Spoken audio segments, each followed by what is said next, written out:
Joseph, abazze emisango bwe batyo bakola. Kakati ono muganda wammwe yakuba omuntu essasi.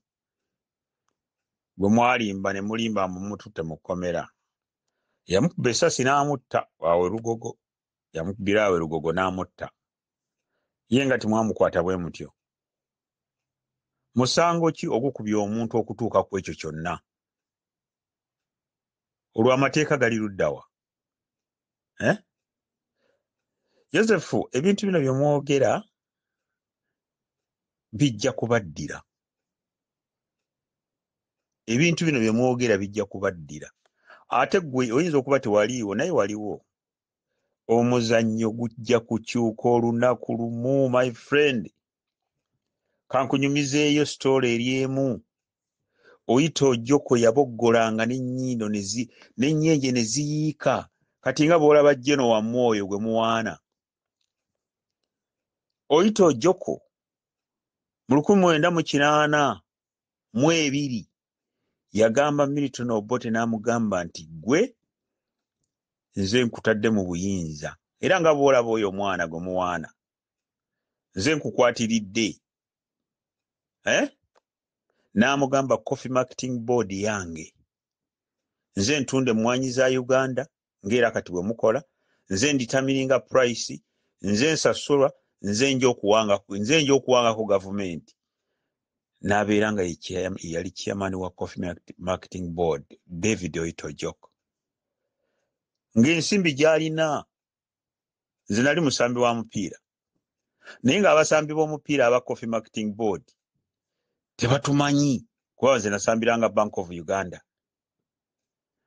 Ng'abasasula ye nga ye individual va ku ffe ttiimu endala ezaabeerangawo ezitali za bitongole kati nga Villa Sports Club Express yali abantu kinoomu, naye nga David Oyita Ojjoko ye yali nannyini ssente za Coffee Marketing Board. Kati olunaku olumu ndowooza gwali mwaka gwa 1980 awo 83 ng'atandika, abantu ne batandika okugamba Obote aba UPC ne bamugamba nti owange ono Oyita Ojjoko ng'ayiseewo nnyo, lwaki emmwanyi za Uganda ziri mikono gye biki. Obote ne yeekangabiriza n'agoba David Oyita Ojjoko n'amugoba. N'ateekawo omusajja omulala era yali mu kyoli oba mulango kwaga amawanga abiri. Omusajja oyo yabeeranga ye Bugoloobi. David Oyita Ojjoko enkeera n'agenda n'amukuba amasasi. Emisana ttuku nga bwe mukola kati bino bye mukola bino. Ne ku mulembe gw'Obote baabikolanga nnyo kubanga Obote yazaala Museveni mu byobufuzi. Naye njagala nkubuulire Joseph, Oyita Ojjoko Milton Obote yalema okumubaako kyamugamba. Naye njagala nkubuulire Oyita Ojjoko bwe yafiira mu nnyonyi helikopita. Obudde bwazikira kubanga ennyonyi bwe yagwa abantu bonna baalema okukkiriza. Abantu baagaana okukkiriza nga bagamba nedda David nedda David tekisoboka. Kankubuulireyo ekyama. David Oyita Ojjoko tebaalaba yadde kagumba ke. Okiwulira? Omuzannyo gwakyuka, gavumenti eyali ebonyaabonya abantu eyali tegambwako. Obote yatunuulira coffin. Twagendayo wali ku palamenti nga baleese coffin. Ne banona n'enkofiira Oyita Ojjoko gye yali alesse eka gye baaleeta ne bateeka ku coffin naye nga coffin nkalu. Kakati njagala nkubuulire mmwe ababonyaabonya abantu mukulu Joseph abagamba nti abantu babaggyemu enjala mu Torture Chambers, abantu babaggyeko ebibanja byabwe, abantu babeere nga baava abatali baggwanga lyammwe tebalina kubeera na ssente, abantu be musibidde mu makomero obwereere abafa. Kati waliwo omusajja yali yeesimbyewo ow'ennamayumba mwamujjamu amaaso naye abalemi abazitoweredde era mugenda kugenda abo nga mumusse ali mu Torture Chamber yammwe ey'Ewandege yawa ey'Ekyengera. Torture Chamber yammwe ey'Ekyengera. Naye obudde bujja kubazibirira bwe mutaakyuse. Katonda wa Buganda tafanga. ekyo nkikubuulira mwe mwongere mubonyebonye abantu naye nga mubonyabonya ggwanga limu lya Baganda n'Abanyoro mwabakutteko ebyantu byabwe mutandise obitwala n'Abatoolo mubatandise Abasoga ettaka lyabwe mulitutte musombye buli kakica yenna ow'Abanyarwanda mumulese mu Uganda by indigenous citizen mubafutubaddeko tebalina buyinza mwe mulina obuyinza abantu basasula emisolo gyabwe service deliveries temuzikola ensimbi muziteeka mu ebyo ebitongole byammwe ebyaba abayaaye mbusimanya ssemwayo byakoze bitya ensimbi z'omusolo zigenda Congo kwemu 23 mwagala kugaziya empire yammwe naye nkubuulira Joseph akamegge enjovu tekaba kanene mukole byonna bye mukola abantu mubatte mukole byonna naye abawulira akatambi kano mbagamba ekintu kimu nti enkuba bw'eritonnya tejja kukya ate ekibi temuteekako bifaananyi byammwe kuba tetubamanyi muteekeeko ebifaananyi byammwe obanga bye mukola birimu eggumba ate kati nga mmwe ba Joseph bawaalaala Minaani bw'ali baagenda tajja kubajjukira era mmwe abantu be mukoze ebikolobero be bajja okubanoonya ye lwaki onkooya Joseph leka kwekuba ggoolo teweekuba ggoolo omusajja baamukwata ne bamutwala ekitalya for 2 years tebatuulanga naye kugenda kukompasetinga lwaki tokkiriza nti abasajja bammwe babbi bemukube mutembeeta omusajja baamukwata ne bamutwala ekitalya for 2 years nga bamugamba asayininga embwa ettaka alibawe ku bwereere vidiyo tuzikomyewo ozirabe omusajja ne bamuwaliriza n'asayininga bwe yamala okusayininga amaaso ne bagatta ddala ekyo kyabuntu Joseph kyabuntu ddala oyo nga ye kitaawo obanga ye muganda wo omusajja ono alabika si muganda naye nga nze omuntu alumirwa abantu kino tikiriiko mawanga kubanga omululu gubafuukidde omululu kati ensimbi ze mujja mu gold ze mujja mu mafuta muziteeka wa nga abantu mu Uganda abakazi abazaala nga abafa nga bazaala mu Uganda 20 buli lunaku abantu bafa nga bazaala temuli ddagala mu ddwaliro abaana ba Minaani abakulu bazaalira wano e Germany lwaki babaleeta e Germany lwaki tebabatwala mu malwaliro agataliimu ddagala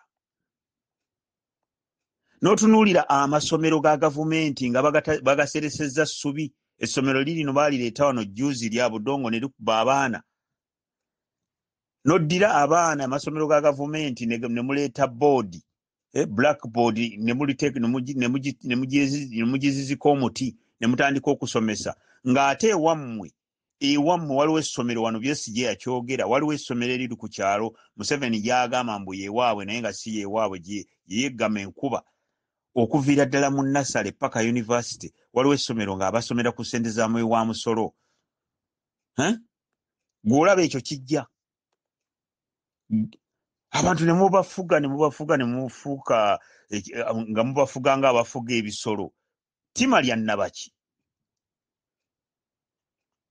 lya nnabaki okuddira ebintu by'abantu omuntu ne mutta amaaso ne mumutwalako ettaka lye musajja wuno kati mwatandise muweereza messages nti otumaze otulabisa tugenda kutta vidiyo zino empya zafulumye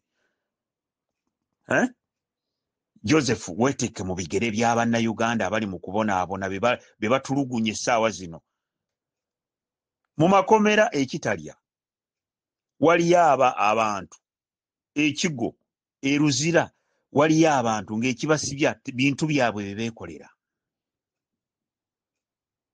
mu Uganda mmanyiyo abantu nga mulimu ne kojja wange baamuwa obutwa era asigaddeko kateetera agenda kufa kiki ekimussa Baamugamba abaguze ettaka awo wennyini awo kumpi ne Ssembuule, n'agaana oddibaguza. Ne basalawo ne bamupangira ne bamuwa obutwa.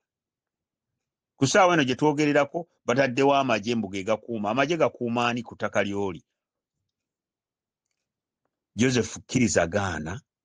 Bino ebintu bye nkubuulira nze mbaddewo ebbanga. Ndabye gavumenti ezibaddewo. Naye gye mukomezza okubonyaabonya abantu ekisaawe ejja kutuuka. Temulaba oyo omuvubuka nga mumutembeeta? Ye next president oba ani yamulonze simanyi.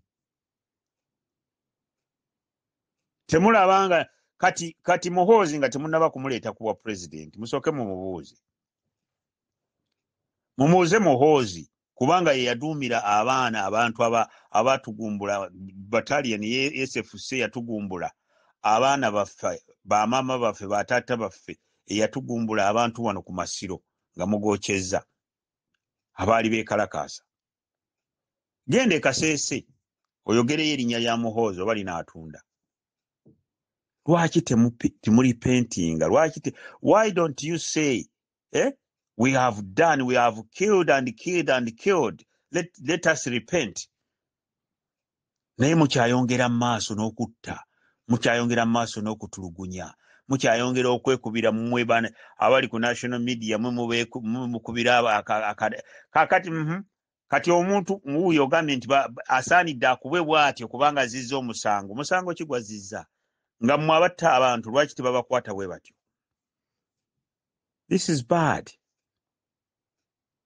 You know, bino ebintu bye twogera Joseph, tetwogeza bukyayi. Tuleeta reality. Museveni abantu baamukuumanga, baali baganda baamukuumanga. Singa naye baamuwaayo ne bamutulugunya bwe batyo nga bw'atulugunya abantu, kyandibadde kitya? Kyovolaba, nobody can trust you. Tewali muntu ayinza, teri muntu munnauganda kati va ku bino mbuno babaganda nga bw'otuyita abaganda mbuno kikifa baganda fe nga baganda.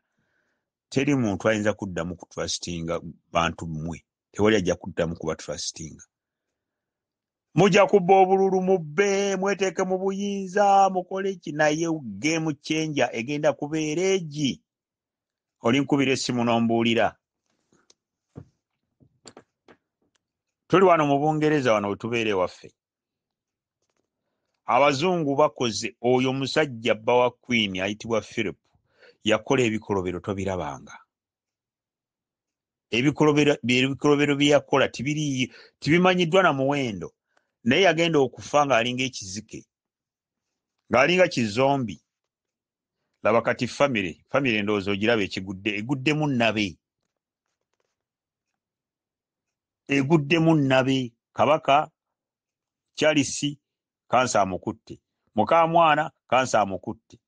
Kakati nammwe I think that group, that gang, you are walking on a dangerous ground. God is not sleeping. Game changer ejja, naye bw'enejja egenda kubeera mbi. Mulina kubeera ku side y'abantu, mulekerawo kubeera ku side y'aba murderers. Why do you kill people? Why do you kill Ugandans? Why? Joseph, weetereeze. Ate olabika tolina na ssente, oli mwavu, tebakuwa ku ssente zino. Nkimanyi oli musirikale, naye abasirikale bonna abaali abaamiini bonna bw'ogende mu Mbaaso basanga eyo bali baavuyavuyavu. Akati wamwe munaddukirawa kubanga ne Rwanda bajja gikuba. Abahutu bali wano beesoma, bannannyini nsi,